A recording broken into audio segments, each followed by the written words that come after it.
tonight I want to talk about leadership. And I think that as children's ministers, sometimes we're better servants than we are leaders. And so I want to just sort of spend some time tonight thinking about what does it mean to be a leader who is able to lead a growing ministry.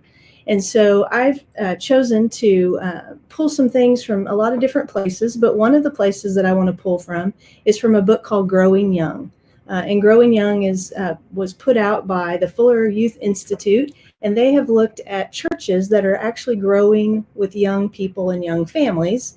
And they did a lot of research, did quite a few interviews with church leaders, with young people, with parents.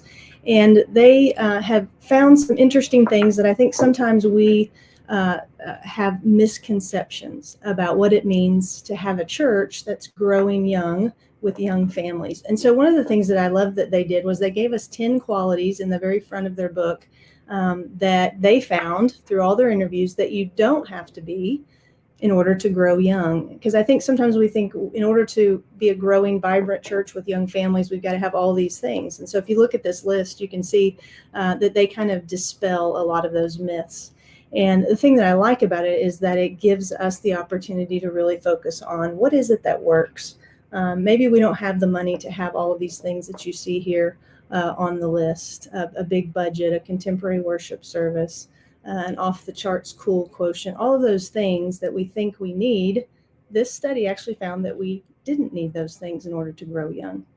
So what I want to focus in on is, as a leader, what can we learn from what they found and apply to our churches? So I have 5 actions that we need to take as leaders in children's ministry to help our churches grow young. And so you can see on the slide that there's 5 things I'm going to focus on really quickly. And we're going to work through these. And at the end, we're going to take a little evaluation of ourselves. But as we think about what is it that we need to do, the first thing is that we need to lead intentionally. That we need to be thinking about growth in terms of, are we growing the people in our ministries as people? It's not emphasizing the growth of the institution, the church, but on the growth of the individual.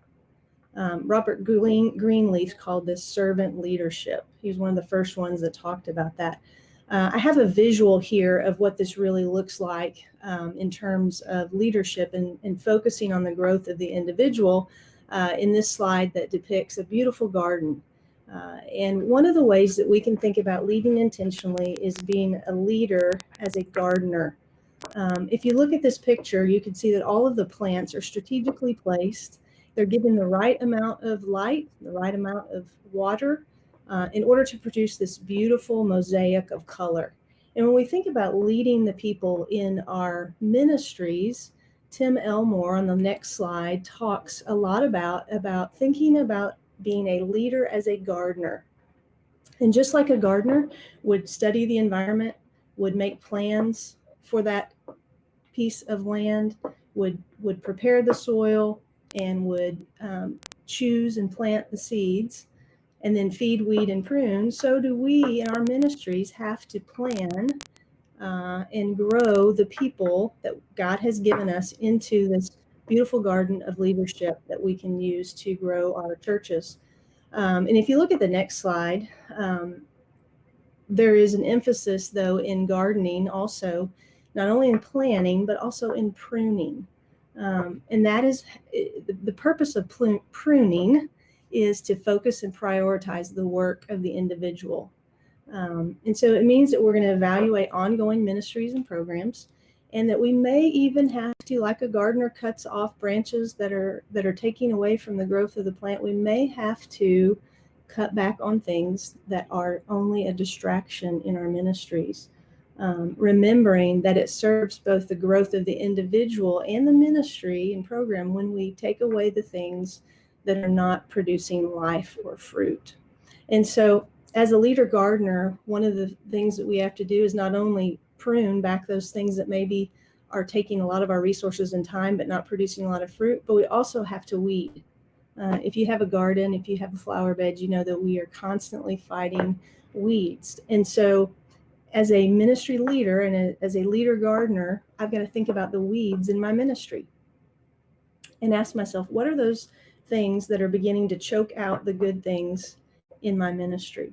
What is it that I need to do about those weeds? Well, weeds in a garden should be pulled out as fast and as clean as possible, and weeds left untouched will take over. And so in the same way, we've got to be proactive. And when we see the weeds of negativism or the weeds of apathy or whatever it might be in our ministry, we've got to get rid of those things so that we can grow the people that are producing in the organization and the ministries that we want. So that was the first thing, and there's a lot in that one, but to be intentional, to think of your leadership as being a master gardener, where you are putting people in the right places, giving them the things that they need in order to grow and produce fruit. So number 2 is generational competency. Generational competency, and that is just the ability to understand, communicate, and engage with people across generations. And this seems like a no-brainer, but our churches are really starving for this type of leadership. We tend to think, and if you look at the next slide, we tend to think that we're all just too different.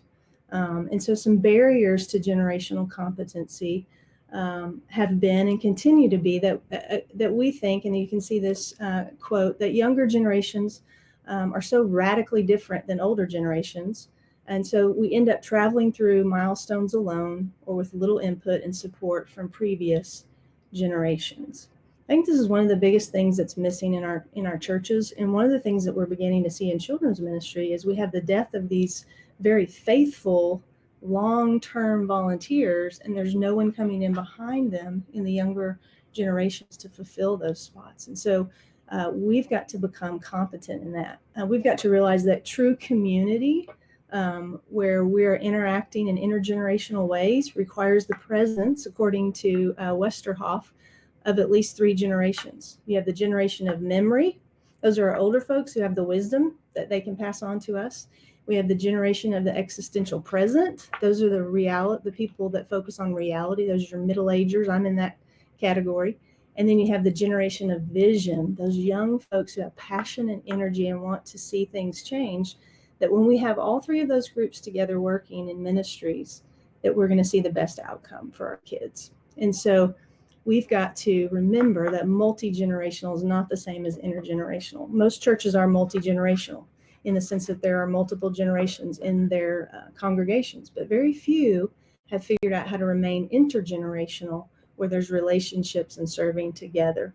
As we think about those barriers, there's sort of 4 trends that we could probably spend a whole webinar on, but I want to touch in on those because these relate to generational issues. There's 4 trends and 4 responses that I want to address that we see, particularly related to some of the things going on with our younger generation. So if you can put that slide up that says 4 trends and 4 responses. Okay, there we go. The first trend that we know about children is that there is ubiquitous technology in their world. They are immersed in it. It's everywhere they are. They're addicted to it. They're dependent upon it.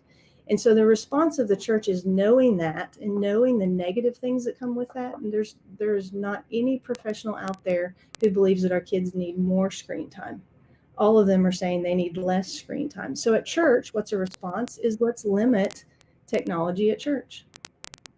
Let's promote FaceTime, not the kind of FaceTime that happens with your phone, but the kind of sit down in small groups and interact face to face with kids. They are desperately needing relationships. And part of being generationally competent is to realize, while the world may offer them technology and the kids may think that they want that, they really need those face-to-face relationships. So we've got to put more of an emphasis on that. The second thing that we know is a trend is sort of superficial theology, and that our discipleship in general is weak in churches. Part of that's because kids aren't coming as often. And so we've got to empower and equip parents. We've got to redeem the time because the days are evil. And so we've got to partner with parents to help them do their part. The third thing is that pragmatism trumps principle. Often that's a trend that we see. Short-term wins are prioritized. And sometimes we need a short-term win, but what I'm seeing more and more is doing what works rather than what is best for kids.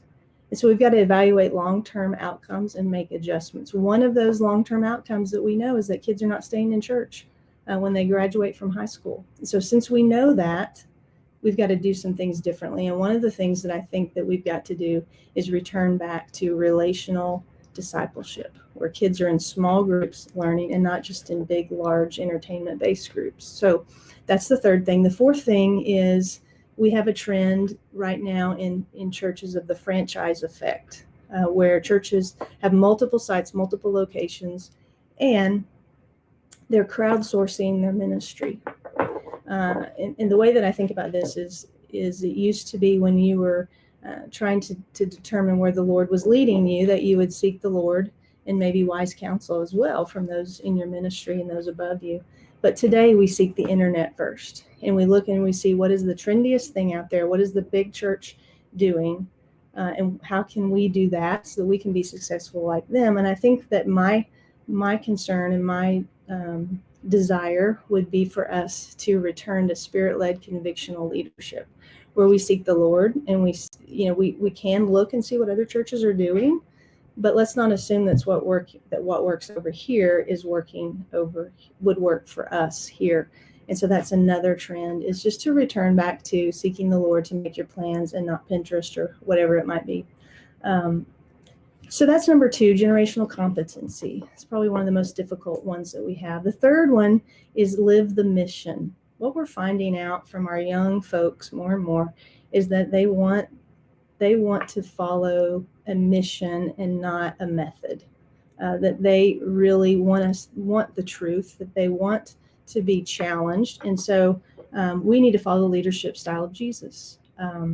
That servant leaders take up Jesus's towel of servanthood to meet the needs of others. Now, children's ministers are usually pretty good at this, but where we sometimes struggle is in maintaining that missional mindset, because we get discouraged, we get hurt, and the greatest test of our leadership may be to wash the feet of those people who can, will, and probably did betray us. And so we have to continue to live the mission no matter what happens to us.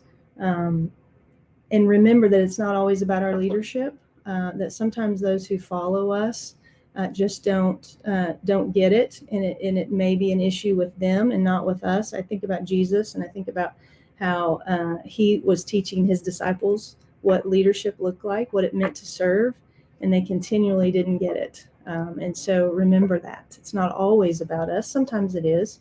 So how do we live the mission? We've got to keep the mission the main thing. And we've got to make sure that our teachers know what they do is important. I think sometimes we forget that just like we get discouraged and need a word of encouragement, our teachers can get discouraged and need a word of encouragement, to be reminded that it's not just about what we're doing today, it's about how this is going to help our kids in the future. So I have a video here, and there's all kinds of videos out there, but I suggest using some of these videos that people have made that will bring us back to the reason why we do something. So I want to share this little 1-minute clip about what we do and how it matters and how it helps kids. I was teaching a Sunday school class. The lesson was about how kids could trust Jesus with their cares and burdens. In the activity, they wrote down their burdens on sheets of paper, folded them into planes, and flew them to Jesus. In my class were 3 rowdy boys. I don't know what they wrote on their papers, if anything. The class was fun, but I had no idea if the point was getting across.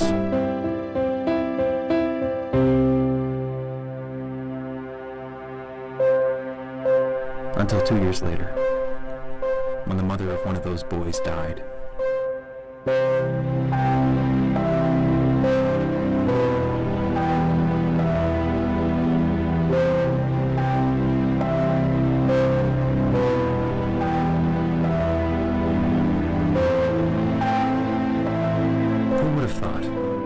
A simple paper airplane would help this young boy remember that he could trust Jesus with anything, with everything.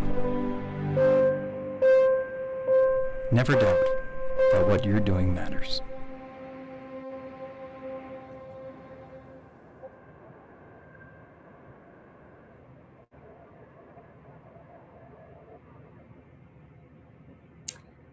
sometimes we all need reminders that what we do today is going to impact tomorrow. So live the mission and call those that you lead to live that mission as well. Number 4, I know we're getting closer to our time being out, but number 4 is leaders that are effective in growing young churches value the concept of family over theater. And I think that this goes back to this book that I shared earlier. And they found that the number one thing that people described a growing, vibrant church was that it felt like family. That was the most common phrase that they used. For many years now, we've been focusing on sort of the performance of church, for lack of a better word, the big show of the big worship service. And what we're finding with these young people, and you can see it in these statistics that I've given you on this next slide, is that they're not nearly as impressed with that anymore. That the thing that they really want is relationships. And so as a leader in children's ministry, it's important for me to know that. It's important for me to know that warm is the new cool, and that people are looking for a place to belong, even within your own ministry. So creating leadership teams that feel like family is very, very important. And the way that we do that is through two primary avenues. One of them is through mentoring, and so helping our teachers get paired with experienced folks to help them learn and grow. And then also through intergenerational worship, providing opportunities at some point in your church's life, hopefully on a regular basis, but where young people, middle-aged people, and older people are all together in the same room, because that pushes against this hyper-individualism and generational segregation that we know has become somewhat of a barrier for us in growing. We all need to be a part of something bigger than ourselves. We need those older folks in their life, and the older folks need us in their life. And so we want to value this concept of family over performance and theater that sort of dominated our church culture in the past few years. I know that we need to move to the last one. The last one is to engage your community. This particular book actually uses the phrase, be the best neighbors. But this really reflects more of what we're supposed to be anyways. We are supposed to be outwardly focused. And when asked what makes their church effective, nearly 60% of these young people name service practices, missional practices, or generally being outward oriented. Some of our leaders in ministry even believe that service or opportunities for serving is one of the entry points now into Christianity, that people are more likely to sign up to help serve in our community than to come to a worship service initially. We know that in this generation, adoption, fostering, human trafficking, and special needs ministry, those are all big issues and ways that we can engage our community and minister to all families. And the question becomes, does our church reflect our community? If our church is not made up of people that live in our community in terms of marital status, age, and those types of things, then we're probably not really reaching them. So that brings us very quickly to the end, where we want to sort of evaluate ourselves on these 5 things as a leader. If I want to grow as a leader and be part of a church that's growing in young people and in young families, then here's the 5 things again. Lead intentionally, pursue generational competency, live the mission, value family over theater, and engage your community. So here's some questions under lead intentionally. Who am I mentoring? Who is blooming where they're planted, to go back to the gardening metaphor, and who's dying on the vine? Who do I need to give more resources to, and who do I need to sort of rescue and help? If I'm going to pursue generational competency, I have to ask myself, do I understand and value the generational differences? And then how can I connect rather than segregate generations? What can I do in my ministry to bring all generations together? Living the mission, am I a servant leader? Most of us in children's ministry are, because you wouldn't survive if you weren't a servant. And that's just who we are and what we do. But do I communicate the mission consistently? Do my folks, are they reminded often of the value of what they do? And then valuing family over church. Do the children feel part of the family of faith and the community of faith?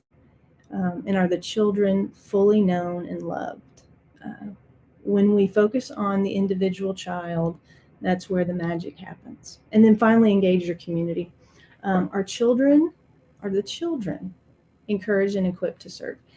I believe that it's not an effective transformational children's ministry until the children are serving. And so it's not just about us serving the kids, but it's also about letting them engage with their community, and asking ourselves, does our church look like our community? If not, what do we need to do about it to be able to bring in more folks from our community to minister and meet those needs so that we're more outward oriented? So those are 5 questions that you could ask yourself and sort of evaluate. None of us are going to be able to hit it out of the park on all of those things, but all of us can begin to do some introspective work to see what can we improve on to be a better leader in children's ministry.